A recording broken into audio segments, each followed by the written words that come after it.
So I was looking through pre-release games on Steam recently and found something a little odd. I stumbled upon this game, Pray for the Gods, and glanced over the description and features. I thought it looked pretty neat, but while looking it over, I noticed the game's banner and actual title were each spelled differently. A simple mistake maybe. It looks like a sophisticated team put this whole thing together, so I had my doubts. Having nothing better to do in the moment, I quickly Googled the game out of curiosity, and that is where I found this.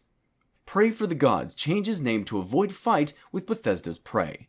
Right off the bat, I was a little annoyed, and not because of this threat alone, but because this isn't the first time Bethesda and ZeniMax have done this. Not even close, in fact.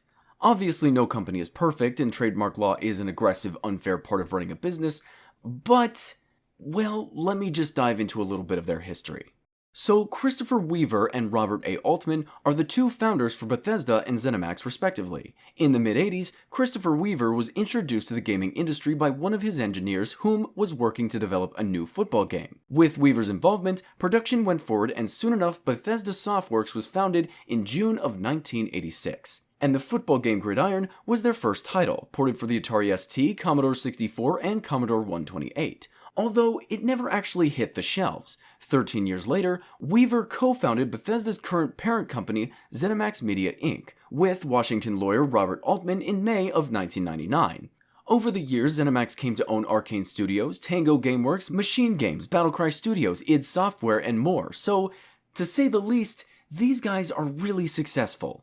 Today, Robert Altman is the CEO of Bethesda and ZeniMax, and the well-known Todd Howard is the director and executive producer, basically the creativity behind the games. That being said, Bethesda started off like most gaming companies out there, small, simple, and controlled. But believe it or not, Bethesda's lawsuit-riddled history started in 1988, just 2 years after making their first game, which never even made it to retail stores, might I reiterate. Basically, what happened was EA caught sight of Gridiron and hired Bethesda to write code for their new game called John Madden Football. Crazy, I know. After that, Bethesda suspected EA of stealing some of the code used in Gridiron, and Weaver sued EA in 1988, demanding almost $7.5 million. At the time, John Madden Football was only available on the Apple II. The details of the case were never released, but regardless, this wasn't exactly a good mark on Bethesda for how young they were. But let's go ahead and give them the benefit of the doubt and say that they were completely in the right to be mad at EA. The thing is, it's not a good example of how a company like Bethesda should act. That was just to show how early these lawsuits started. The thing that really sets me off with Bethesda and ZeniMax Law Division was how sensitive they are to intellectual property and trademarks, and especially the type of developers they target, usually harmless and innocent. Remember what I said about No Matter Studios and Pray for the Gods? Basically, Bethesda saw this and felt it was a threat to their title, Prey. Prey, a single word used in No Matter's title. Again, I understand trademark law is a harsh thing, and it's usually not fair to anyone since it has to be protected very thoroughly. But I'm sorry, Bethesda doesn't own the right to a single word. And it's a little extreme to knock anybody who's even conceivably in their path. That didn't work when Sony idiotically attempted to trademark the term Let's Play, so how is it okay for you, Bethesda? Even further, you're probably familiar with their issue with Mojang in 2012. Once more, they filed a lawsuit, this time against Notch in Swedish court for attempting to register the name for his project, Scrolls, a game that had nothing to do with the Elder Scrolls and again, just shared a single word with one of the series. I would love to try to give them the benefit of the doubt again, but with how cold they are, I simply can't, because not only did Bethesda jump the gun with what could have been a minor issue, but there was no soul, no heart with the debate. Look at these quotes from Notch during the lawsuit. All our suggestions were tokens of goodwill, Notch said. We wanted to end things in a friendly way, where we met them halfway. I'm a huge fan of Bethesda's work, and I'm looking forward to Skyrim more than any other game this year. Picking a fight with my idols seems like a silly idea. When Bethesda contacted us, we offered both to change the name to Scrolls and give up the trademark. They refused on both counts. Whatever reason they have for suing us, it's not fear of us having a trademark on the word Scrolls, as we've offered to give that up. If someone made a game called Mind Something, or Somethingcraft, we'd be fine with it. In fact, there are games that are very similar to Minecraft with these names already, and we're not going after them. We'd even be fine with both Mine and Craft separately.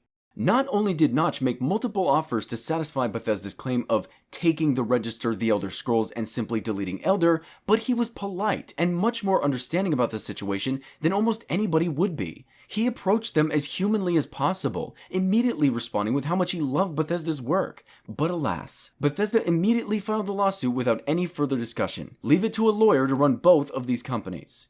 And to add icing on the already oversaturated cake, in June of 2017, Bethesda launched the Creation Club, which seems to be a membership for Fallout 4 and Skyrim Special Edition that entails using credits to purchase content from the very best of community creators.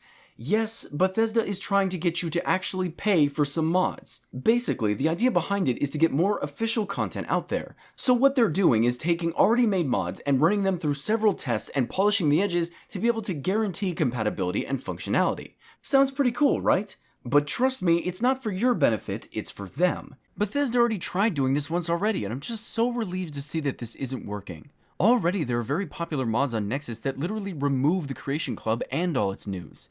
Did you really think you could try this again, Bethesda? Maybe if you actually made 70% of your games instead of leaving it to modders to fix them, you could have seen this coming. This is all stuff I could go on about much longer, but I think I've made the point clear. It's been going on for years. Bethesda and ZeniMax have had similar lawsuits with other companies.